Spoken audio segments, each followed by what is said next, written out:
He was very shameless. As part of his practice, he would adore his penis, his lingam, as the Shiva lingam. So he would get flowers and adorn his lingam and sit there, I love that. look at his lingam and adore it as the cosmic lingam. But nevertheless, in all his biographies, even he was married officially, there was never any description of any kind of intercourse, never made love. Is Tantra all about sex? Yeah? Tantra is all about sex, and also, no, not at all. It just is not all about sex. So, in order to give this two different and yet complementary viewpoints, we will somehow be the advocates of the two voices within this lecture. So, is Tantra all about sex? No. No, it's not. Yes. Make your case.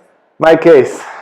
So, in the Tantric terminology, at least as we use it today in the Atman Federation, we clearly distinct between sex and the sexual drive, which is generally going down. It makes us more and more selfish, more and more contracted, and so forth. And the erotic impulse, which is an ascending one. It is like two staircases, escalators, the sexual one going down, and it refers to every time that when we are having a sexual thought, a sexual kiss, a sexual intercourse, coming from a sexual place, we become more and more egoistic, more and more instinctual, more and more animalistic, more and more self-centered. We come to take something from the other one. This is the downward going sexual drive, and some of the people that practice so-called Tantra in the world today, sometimes we would have groups coming to our workshop from so-called Tantric schools, which are just practicing very intense, and they just have much more sex in the lower sense. You can really see it on them. It's very, very degrading when sex is practiced without love, without awareness, without transfiguration, just letting the animal become even more animalistic. That's the sexual downward drive, whereas the erotic drive or the erotic power is brought always with the context of love. Yeah, so why you kiss your lover? Because of love, for your lover, for his or her happiness, for his or her joy. That's why you kiss. The thoughts, erotic thoughts, are thoughts of fusion. So the motivation power is erotic, and therefore the erotic experience is uplifting. So Tantra is zero about sex, and when it comes to this terms of couple relationship and so forth, it's 100% about Eros. So in 5 minutes of an interaction between couple, you can go up and down the stairs 3 times. You have a moment in which you are erotic and you kiss out of love, and then a desire comes. And if you are dumb enough to follow a selfish desire, then you go down and you become suddenly all greedy, and then another erotic impulse comes and you feel to kiss, and I don't know, caress in what way, and you rise again, and so forth. And for most people it's a mixed, but if you walk the path of Tantra, you will be able to really rise in this way. And then indeed, Eros, yes, Eros is very much a Tantric path, and if you follow the path of Eros, you will alchemize your desires. Yeah, to quote Christ from the Gospel of Thomas, then the man eats the lion. Blessed is the man who eats the lion. Yeah, you eat your instincts and you become an elevated being. But sexuality is when the lion eats the man, and the man becomes a lion. So you go down in that way.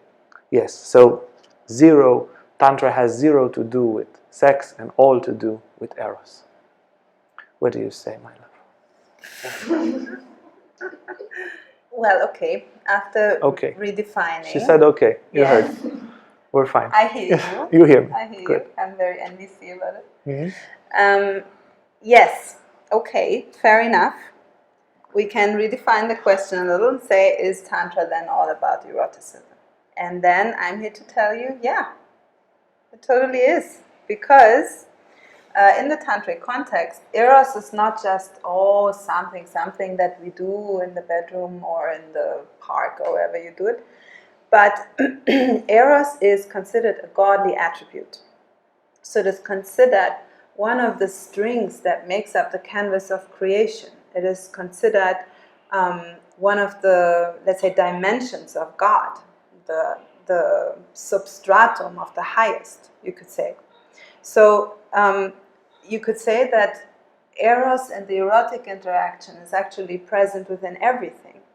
Every time you move your hand through the air and the atoms of the air touch the atoms of your hand, that's considered an act of Eros. It's already a merging between my hand and the air right there. And if we want to even blow it up a little bit more, that divine Eros, the first starting point, the source point, the spring of that divine Eros, is in the metaphysics of Tantra, or lies within the meeting of Shiva and Shakti, which is somehow considered the ultimate duality from the oneness of the source point of everything, what you might want to call God or the Supreme or the Absolute or Brahman or however you want to name it. In the process of creating a dual universe, the first duality that emerges is the duality of Shiva and Shakti, the duality of masculine, feminine, of consciousness and energy. And within the metaphysics of Tantra, it is understood that actually everything continuously is produced from the super sensual, highly orgasmic, cosmically orgasmic erotic game between Shiva and Shakti. So, if you will, it's not just is Tantra all about Eros, but actually Tantra says everything ever is about Eros, because everything rises from the continuous loving and highly erotic interaction between Shiva and Shakti, the cosmic consciousness and the cosmic energy. Go to our YouTube channel now and subscribe, hit the bell for notifications. If you like this video, give it a like. Okay, so if Blandine answered okay, I will also say okay. I hear you also. I'm in a very accepting mood this evening. Yes, true. But, as you feel, comes a but. But, what about all the Tantric masters that came all the way from ignorance up to enlightenment without making love? I mean, we can look at the great Tantric master Milarepa from the Kagyu lineage. There is no reference there. He first worked and built houses for many years, broke his back and entered total despair to burn some negative karma. He killed a few people, about 35, before with black magic, before arriving to the path. So he needed to burn some karma, which he did building these houses. And then after receiving the initiation, he was meditating for decades in a cave by himself, eating nettle, moving from one cave to another, and so forth. And at least in the biography that he, autobiography, because he's quoted writing it, or he dictated it, he doesn't mention any kind of intercourse, doesn't mention a lover. And sure, there are Tantric masters like Padma Shambhava and Drumpa Kunli and others that had many, many lovers, or Tantric couples like Abhinava Gupta and so forth. But there are also masters that we have no reference to. And if we look, for example, at Ramakrishna, also his first practice where he attained the first states of elimination was Tantra. And he did have a female master, and he did do a lot of tantric practices as part of his divine madness. He describes in his book, he was very shameless. As part of his practice, he would adore his penis, his lingam, as the Shiva lingam. So he would get flowers and adorn his lingam and sit there I love that. Look at his lingam and adore it as the cosmic lingam.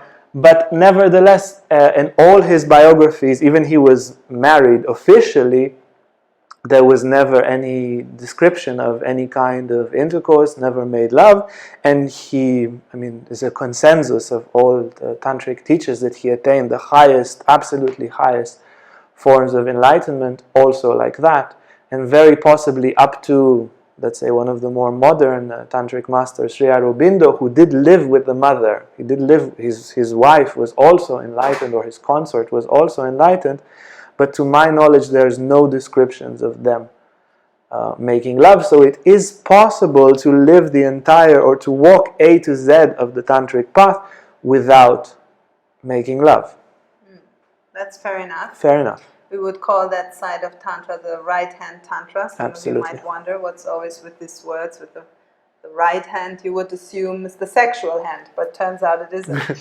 Because in the Tantric realm, the left-hand Tantra, Vamamaga, is the Tantra that goes for erotic interaction and actually getting down to it physically.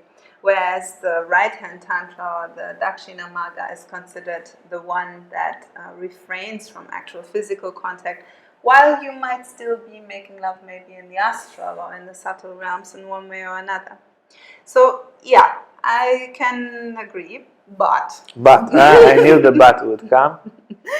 In the Kulanava Tantra, one of the big ones in the Tantric realm, please read if you have the chance, it says, enlightenment is not accomplished by the practice of some boring techniques, but through the conscious and harmonious fulfillment of our desires. So, as much as, sure, you could be technically, physically ascetic, in the Tantric sense, you would still even live that asceticism with mergence with everything around you. In fact, in Tantra, or we could say so, you start as a right-hand Tantric, sort of removing yourself from the world, practicing the techniques to merge with the Supreme, and then you would re-enter, much like the old stories that we know, where the monks of the monastery, especially the Tantric monks, would, after many, many years of training and of doing deep retreats and staying 3 years and 3 months and 3 weeks and 3 days in the cave and not eating and all of that stuff and being super ascetic, the test in the end would be, okay, now go down to the village, find yourself a wife, make a family, make a life, and still remain in that state of total detachment, of total enlightenment. And this, in the end, in the Tantric path, is considered the supreme asceticism, when you prove your detachment in the act, where you don't refrain from it any longer because you can, because you have come to such a state of, A, detachment, and B, oneness with everything, that it is completely irrelevant whether or not you are making love physically or astrally or this or that, because you could argue you are anyways in a continuous state of love making, as you are in a continuous state of identification with Shiva and Shakti.